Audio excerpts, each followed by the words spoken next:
So whenever I have a task that is given to me all the time, weekly, I'm like, I can't do this, or I don't have time to do this. So what have I done? I've created a custom GPT.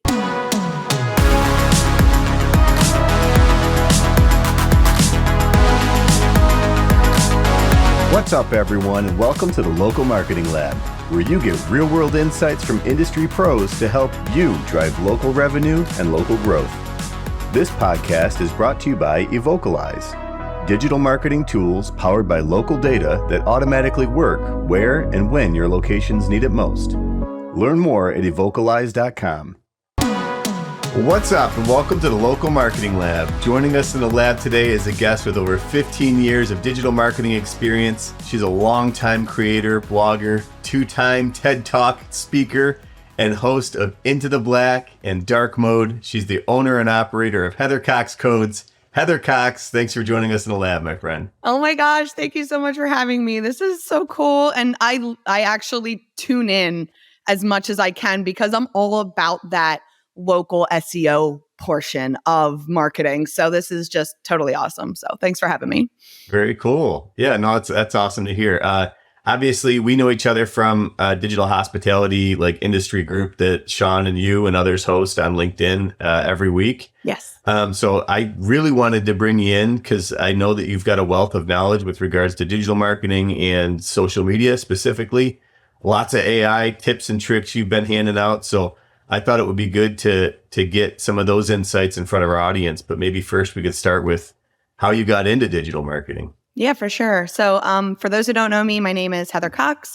I own Heather Cox Codes. I've been a social media manager and strategist and WordPress website designer for almost 15 years. I've also been integrating a lot of AI into my marketing strategy. I also love search engine optimization and social media search engine optimization. Like you said, two-time TEDx speaker. And also I'm finishing up my certification course, my fourth one at Hong Kong Polytechnic University for managing marketing in the hospitality and tourism industry. My finals next week. So, fingers crossed. Oh, cool. Thank you. But, how I got into digital marketing, back when Facebook kind of really started to come to the forefront and people were starting to use it more. I signed up when you needed a .edu email.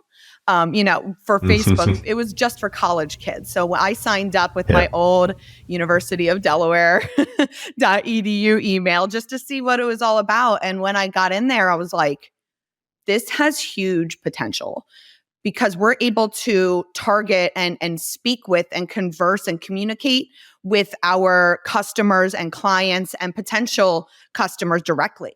And so that was a game changer because now we're able to talk to the customer directly, but also gain insights from that customer directly through the data of social media. So I made a Facebook page, and they didn't even exist yet. They only had Facebook profiles at that time for individual people. But I made a Facebook page under a profile for the company that I was interning at. They told me to take it down, of course, but that was, it kind of just solidified that, this is kind of where and what direction I should go in. So, kind of after going back and forth, working at different places, I just quit and was like, I'm just going to start my own business. So at the age of 21, 22, I was kind of out there in the trenches, just starting my digital marketing firm. And it was, so ever since then, it's just been growing and growing and growing.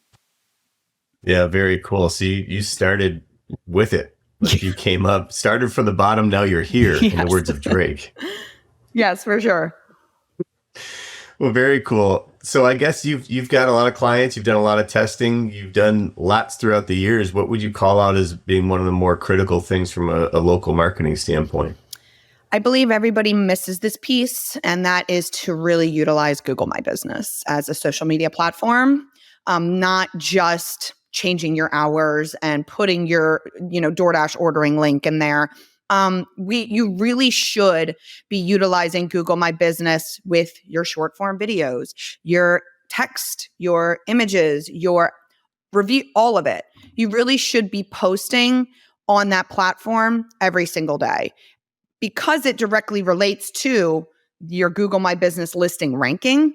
but also relates to Google search in itself. So, I mean, you're going to make Google happy if you use Google's platform. So that is one of the social media platforms that whenever I'm working with a local company, if it's a brick and mortar, if it's if they have multiple locations, making sure that the T's are crossed and the I's are dotted in regards to everything on your Google My Business profile, but also making sure that you're adding that social media element. You can post every day on Google My Business, just like Facebook and Instagram. And so utilizing that, I believe, is a lot of people miss out on that, and they should be utilizing Google My Business as a social media profile for their business.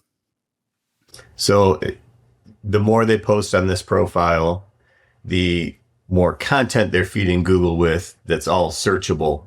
So from an organic standpoint, it helps to bring their location up if someone's searching for a location near them based on content that they've been feeding into the platform. Yeah. So if somebody is going to search, and we all know we love this term in the restaurant and hospitality industry, restaurants near me, everybody loves that keyword.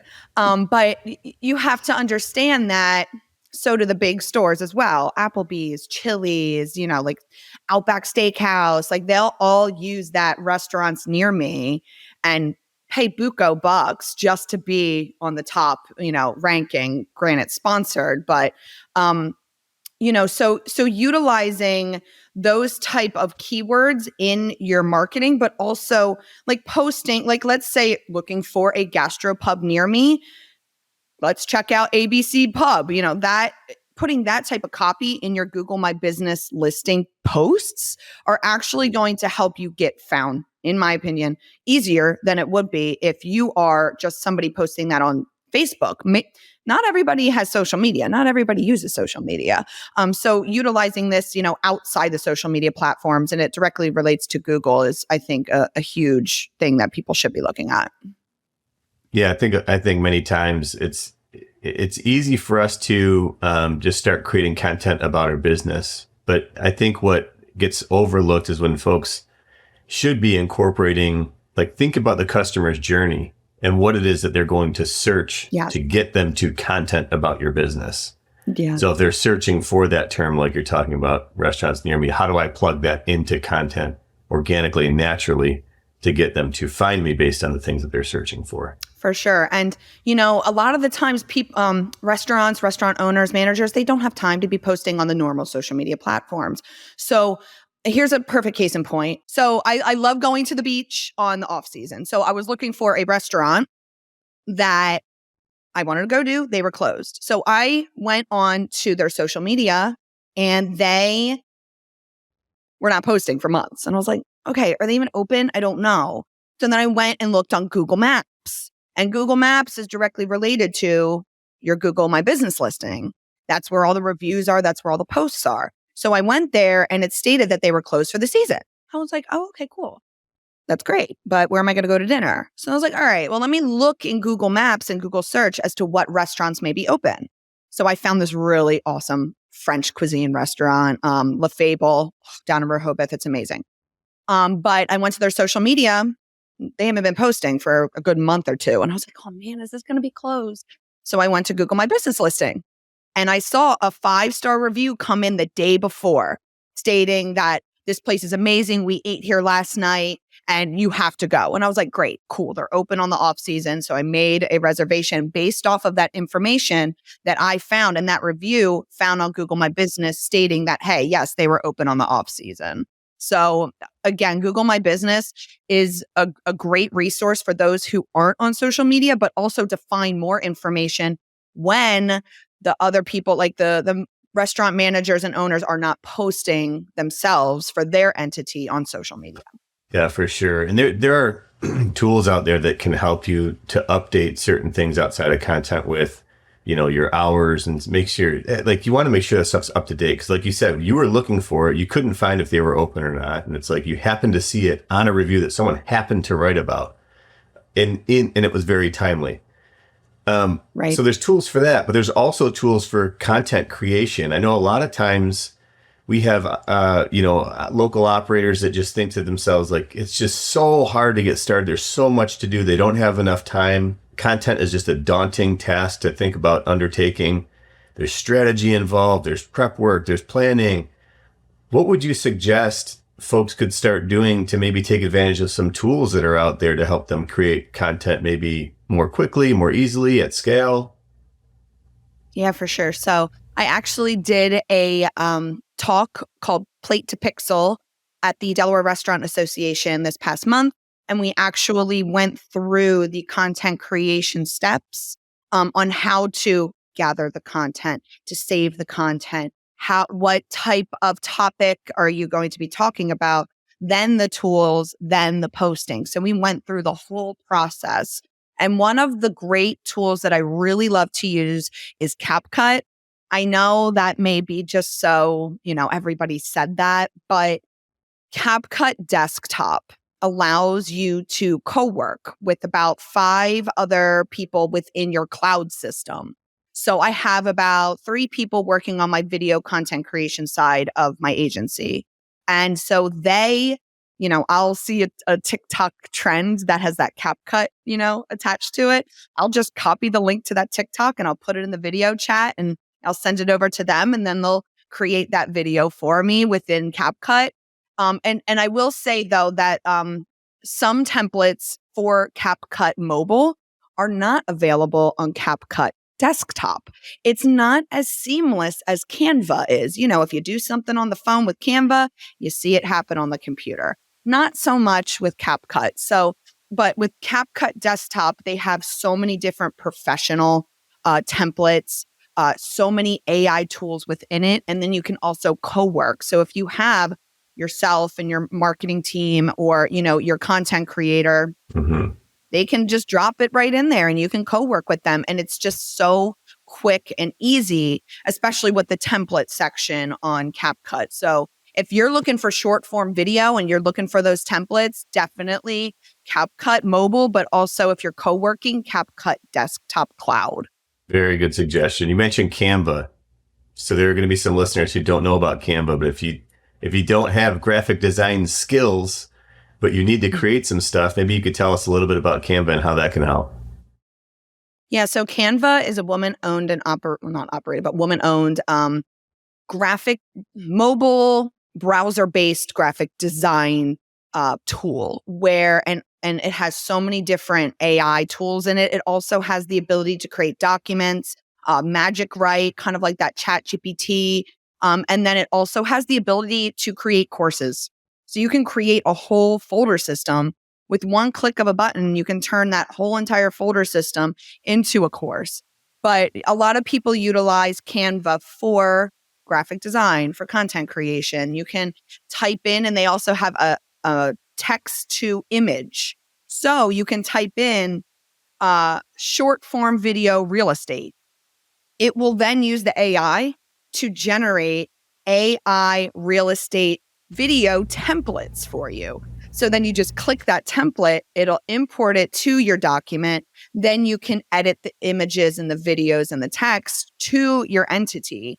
And then you can add music right in there and then just download it. So Canva is great for videos, for images, for documents, for copywriting, for even image hierarchy organization. So instead of using Google Drive for all my clients' images that we utilize in content creation, I actually created a folder hierarchy system within the project section, which I'm then able to categorize per client, put in their images. And then once I need to make apply now images for Miss Delaware USA. Well, now I have all of those images in the folder so that I can just import directly into my document instead of being like, okay, now I need to go to my Google Drive, download it, then upload it, then put it in. It's just a lot of time. So streamlining those processes with Canva.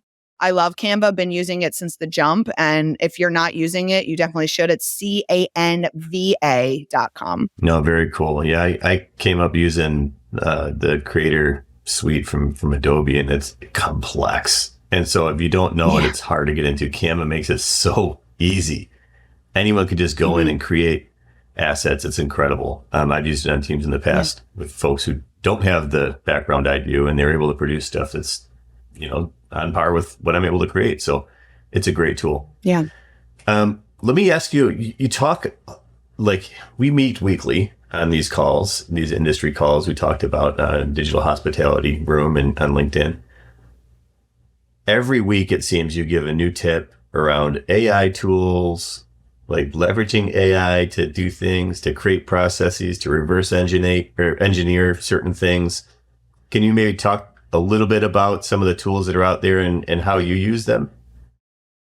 For sure. So I am a huge, I love ChatGPT. I don't care what anybody says. Um, and a lot of people say, oh, well, ChatGPT is going to go away because this platform is going to show up and this AI tool is going to be used. Well, and I am someone who's like, if you find something that works, don't reinvent the wheel every time just because there's a shiny new AI object out there. Right. So I love utilizing ChatGPT for custom captions, custom hashtags, reverse engineering things in regards to, so let's say I have a real estate agent who messages me and they're like, hey, I have a new listing. So what I do is when I get that really long description, that listing, it's really difficult to every time, okay, great. Now I'm going to make this caption. Now I have to create this content. Now I have to find the hashtags. It's just, so whenever I have a task that is given to me all the time, weekly, I'm like, I can't do this or I don't have time to do this. So what have I done? I've created a custom GPT. And this is for my ChatGPT 4 premium users only though, because you have to pay for it, obviously, if you want to use the custom GPTs. But basically what this GPT does is it asks me 4 different questions. Who's the real estate agent? What's the listing? And give me the description and any other information you give it. So then I give that information, I hit enter, and then creates a optimized caption for me to use that pulls out all of that specific data that I want to share from the listing. And then it gives me the branded hashtags of the client as well. And then I'm able to use that caption. And then I take it over to my hash creator GPT that I created, which basically is a hashtag generator that has hashtags for non-location based clients, which means, let's say you're operating on the internet, you really don't have a location. But then also location based clients. If, let's say this listing is in Delaware, it's in Wilmington, Delaware. Well, then this listing, this hashtag generator is going to bring up and put in those optimized local hashtags for you. And also while optimizing and putting in hashtags that are relevant to the caption.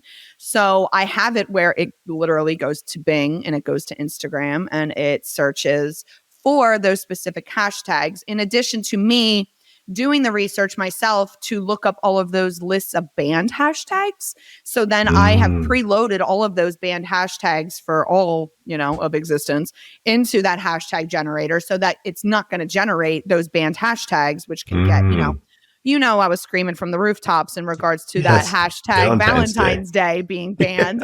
And I'm all over Instagram that day being like, this is a banned hashtag. You might want to use this. This is a banned hashtag. Get rid of it. So, so utilizing the caption generator, then taking it over to the hashtag generator to create those optimized hashtags based off of the optimized caption.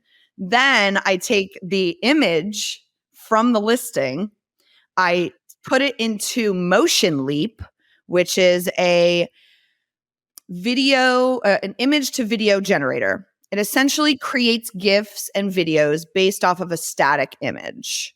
And that's another AI tool that I use because in one click, you can add a moving element of sky, clouds. You can even add like a fighter jet flying above the house. And, this is all AI. With one click, you hit download. And I've got my captions, my hashtag, and my visual done in 2 minutes.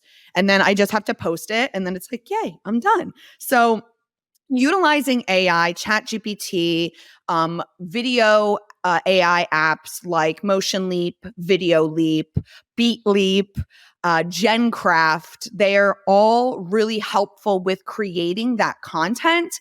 But then the ChatGPT helps with the copy and the hashtags because speed of implementation is huge, especially when it comes to social media. Social media has made everything move at the speed of light.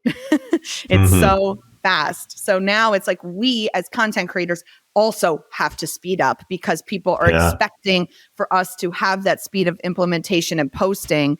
And so utilizing AI and those tools, especially ChatGPT, ChatGPT-4, those custom GPTs are going to help you streamline your processes and help you get things out faster. Yeah. And candidly, I think for the listeners, it's just no matter what industry you're in, it's like just sitting on the sidelines isn't acceptable because everything's moving so fast. Your competition directly associated with the area in which you work. I don't know why I can't put a sentence together. They are on social. They're going to find these tools. They're going to move quickly. It's in your best interest to figure out how can I just check out some of these tools. Maybe it'll help get us past that kind of blank canvas phase and it'll give you some ideas, but it'll help you moving in the direction. The best thing you could do is start. If you just sit idly by, you're going to get passed up in perpetuity. And it's going to be really hard to catch up once your competition starts utilizing these tools. Right. And we all love Dean from Digital Hospitality. And he always says, what's the cost of inaction? Right. So you really want to make sure that you may be a little weirded out by AI and how fast it can get stuff done, but it's really not here to replace us. It can't, because you still have to hit a button to do the AI thing. It's not like AI's like, oh, I just read your mind and you need 5 captions for this client and I'm going to make it for you. And here's your visual and ta-da. No, it's not like that. You still need that human element behind it. And we really should be utilizing AI not to replace people, but to help with streamlining processes and with speed of implementation. Exactly. It's the same. It's just a tool. It's like a calculator. Right. You're going to use it. Excel. You're going to use it just because it makes sense. These tools are there just to help, accelerate what we can do, amplify what we can do. I think with AI, it's always important to understand that the output isn't going to be perfect. It's meant to get us 80, 90% of the way there. And then we can just do a little more review and kind of publish from there. But, it's going to shortcut your time that you take creating things incredibly. And I will say, right now, like you said, it's taking us about 80 to 90% there. But if you're really getting niche down in the computational thinking and prompting of these custom GPTs, it'll take you there 100%.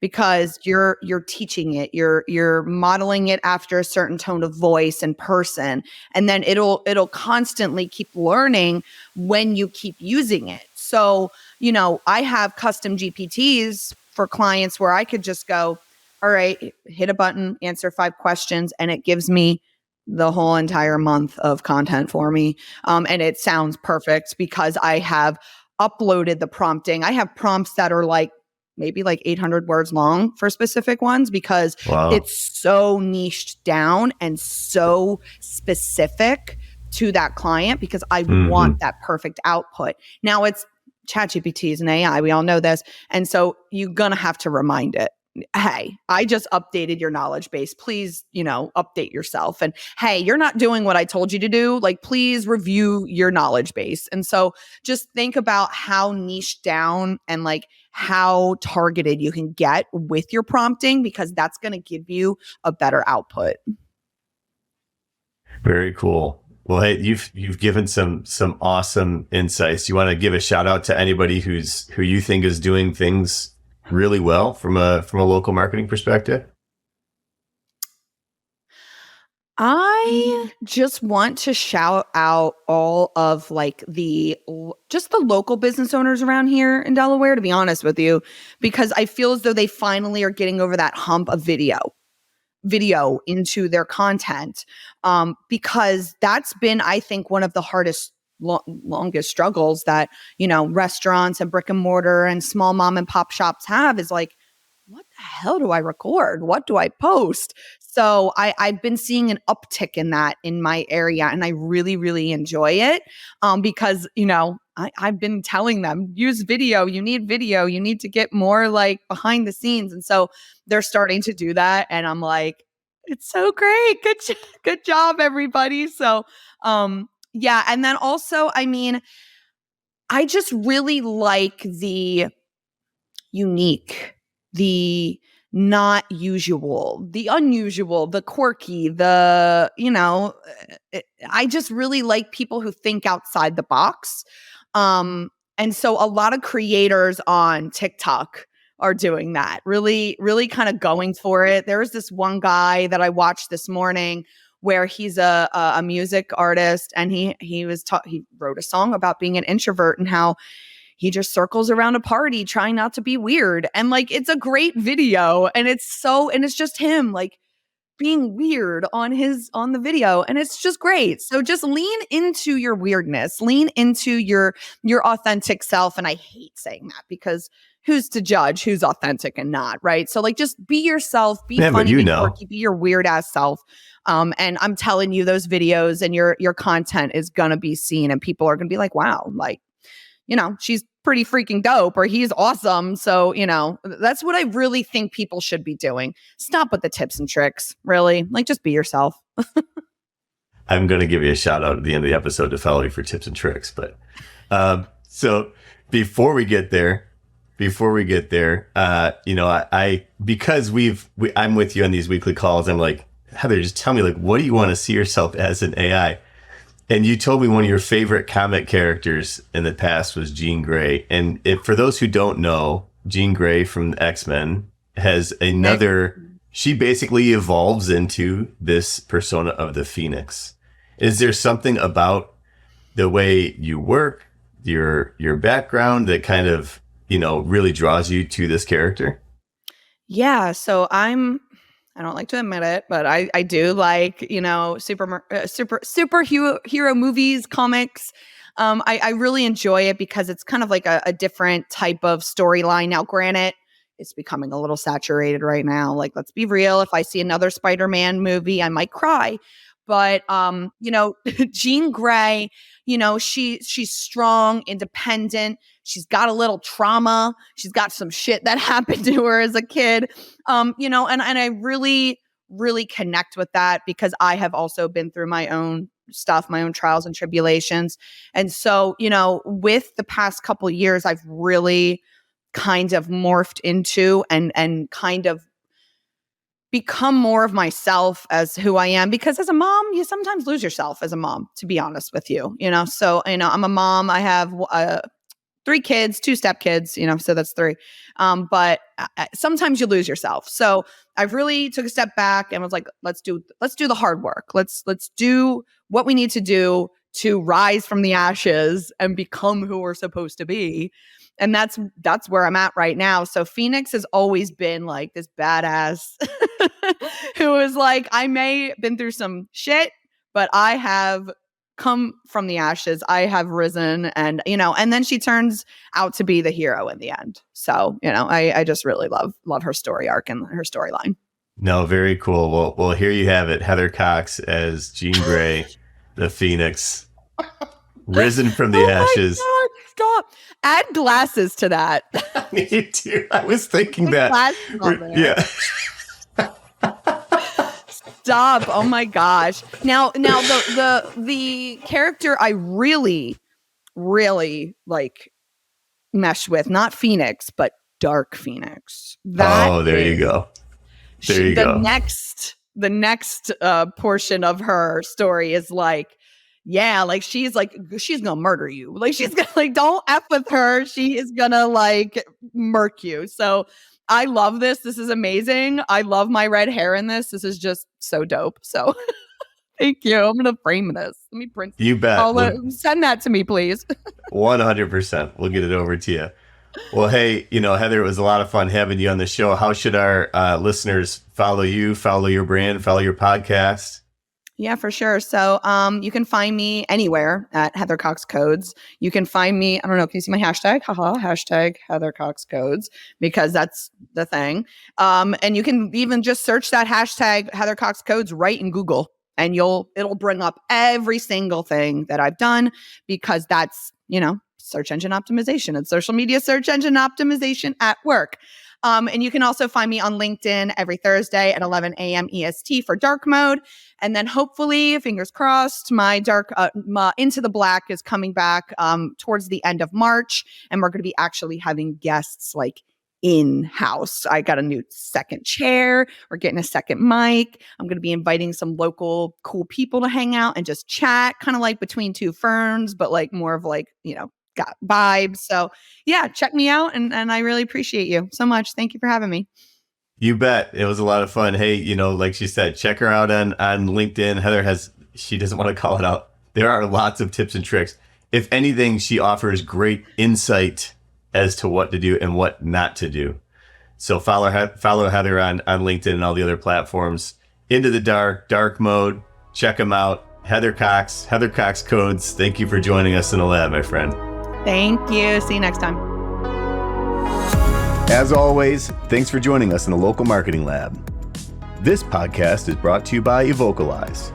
To learn how Evocalize can help you grow your business, visit evocalize.com. If you learned something new from today's episode, don't forget to subscribe on your favorite podcast platform and follow us on LinkedIn and Facebook at Evocalize. That's EVOCALIZE. And on X at Evocalize Inc. And remember, keep innovating and trying new things. You never know what's going to connect with your audience until you try. And until next time, thanks for listening.